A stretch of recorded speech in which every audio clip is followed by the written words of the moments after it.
Kannur central ജയിലിൽ നിന്ന് ചാടാൻ ഗോവിന്ദചാമിക്ക് ആരുടെയും സഹായം ലഭിച്ചിട്ടില്ല എന്ന് അന്വേഷണ റിപ്പോർട്ട്. DIG തയ്യാറാക്കിയ റിപ്പോർട്ട് ഇന്ന് DGPക്ക് കൈമാറും. ജയിലിലെ സുരക്ഷാ വീഴ്ചയ്ക്ക് കാരണം ജീവനക്കാരുടെ അഭാവമെന്നും റിപ്പോർട്ട്. ഫെലിക്സ് ഉണ്ട് വിശദവിവരങ്ങളുമായി. Felix, good morning. നമ്മളിത് നേരത്തെ തന്നെ ഊഹിച്ചതാണ്, നമ്മൾ അനുമാനിച്ചതാണ് ഇത് ഇങ്ങനെയൊക്കെ തന്നെയേ സംഭവിക്കൂ എന്ന്. ആരുടെയും സഹായം കിട്ടാതെ ഒറ്റക്കൈയ്യനായ ഒരു പ്രതി രക്ഷപ്പെടുന്നു.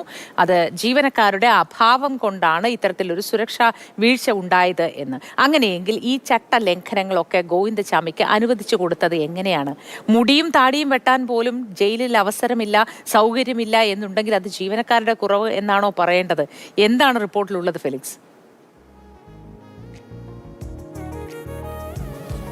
ഗോവിന്ദചാമിയുടെ ജയിൽ ചാട്ടം, അതിനുശേഷം ഇയാളെ പിടികൂടുന്നു. നമുക്കറിയാം ഇന്നലെ സംഭവിച്ച കാര്യങ്ങളൊക്കെ. ഏതായാലും അത് സംബന്ധിച്ചാണ് ജയിൽ DIG റിപ്പോർട്ട് തയ്യാറാക്കി DGPക്ക് കൈമാറുന്നത്. ആ DIGയുടെ റിപ്പോർട്ടിൽ പറയുന്ന കാര്യങ്ങൾ ഇവയൊക്കെയാണ്. അതായത് ഈ ആരുടെയെങ്കിലും സഹായം ലഭിച്ചുകൊണ്ടാണോ ഗോവിന്ദചാമി പുറത്തേക്ക് ചാടിയത് എന്ന സംശയം ആദ്യം മുതലേ ഉണ്ടായിരുന്നു. പക്ഷെ ആരുടെയും സഹായം ലഭിച്ചിട്ടില്ല എന്ന റിപ്പോർട്ടാണ് DIG ഇപ്പോൾ തയ്യാറാക്കിയിട്ടുള്ളത്. അതായത് ജയിൽ ജീവനക്കാരുടെയോ മറ്റ് സഹതടവുകാരുടെയോ സഹായം ഇയാൾക്ക് ലഭിച്ചിട്ടില്ല എന്നതാണ് ഈ റിപ്പോർട്ടിൽ പ്രാഥമികമായി വ്യക്തമാക്കിയിട്ടുള്ളത്. ഇന്നലെ ജയിലിലെ ജീവനക്കാരുടെയും ഒപ്പം തന്നെ സഹതടവുകാരുടെയും മൊഴി രേഖപ്പെടുത്തിയിരുന്നു. അതിൻ്റെ അടിസ്ഥാനത്തിലാണ് ഇങ്ങനെയൊരു റിപ്പോർട്ട് തയ്യാറാക്കിയത്. ഒപ്പം തന്നെ ഗുരുതര വീഴ്ച ഈ ജീവനക്കാർക്ക് സംഭവിച്ചിട്ടുണ്ട് എന്ന റിപ്പോർട്ടിലുണ്ട്. പ്രത്യേകിച്ചും ഇയാളെ രാത്രി കാലങ്ങളിൽ കൃത്യമായി അവിടെ എത്തി സെല്ലുകളിൽ ആളുകളുണ്ടോ എന്ന് നോക്കേണ്ടതുണ്ട്, CCTV ദൃശ്യങ്ങൾ പരിശോധിക്കേണ്ടതുണ്ട്. പക്ഷേ ഇതൊന്നും തന്നെ ഉണ്ടായിട്ടില്ല എന്നതാണ് ഈ റിപ്പോർട്ടിൽ വ്യക്തമാക്കുന്നത്. അതുകൊണ്ട് കൂടുതൽ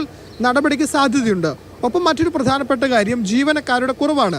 കണ്ണൂർ സെൻട്രൽ ജയിലിൽ ഇപ്പോൾ ആകെയുള്ളത് 1118 തടവുകാരാണ്. പക്ഷേ 940 തടവുകാരെ മാത്രം പാർപ്പിക്കാൻ സൗകര്യമുള്ള ജയിലിലാണ് 1118 തടവുകാരെ പാർപ്പിച്ചിട്ടുള്ളത്. രണ്ടാമത്തെ കാര്യം ജയിലിലെ ജീവനക്കാരുടെ എണ്ണമാണ്. 150 ജീവനക്കാർ കണ്ണൂർ സെൻട്രൽ ജയിലിൽ വേണം.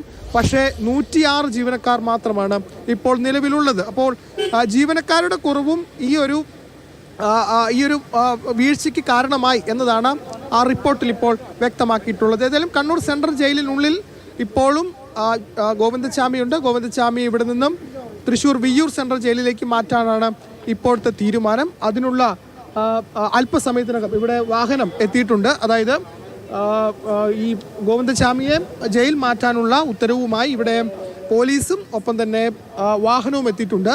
ഈ വാഹനത്തിൽ അല്പസമയത്തിനകം ഇവിടെ നിന്നും ഗോവിന്ദചാമിയെ കൊണ്ടുപോകും. അതായത് വൻ പോലീസ് സന്നാഹത്തോടു കൂടിയാകും ഇവിടെ നിന്നും കൊണ്ടുപോകുക. നേരത്തെ നമുക്കറിയാം ഗോവിന്ദചാമിക്ക് വലിയ സുരക്ഷ നൽകേണ്ടതുണ്ട് എന്നതാണ് പോലീസ് തന്നെ വ്യക്തമാക്കുന്നത്. അതിൻ്റെ അടിസ്ഥാനത്തിൽ ഇതാണ് ആ വാഹനം. ഈ വാഹനത്തിലാവും ഗോവിന്ദചാമിയെ ഇവിടെ നിന്നും കണ്ണൂരിൽ നിന്നും തൃശ്ശൂർ വിയ്യൂർ സെൻട്രൽ ജയിലിലേക്ക് മാറ്റുക.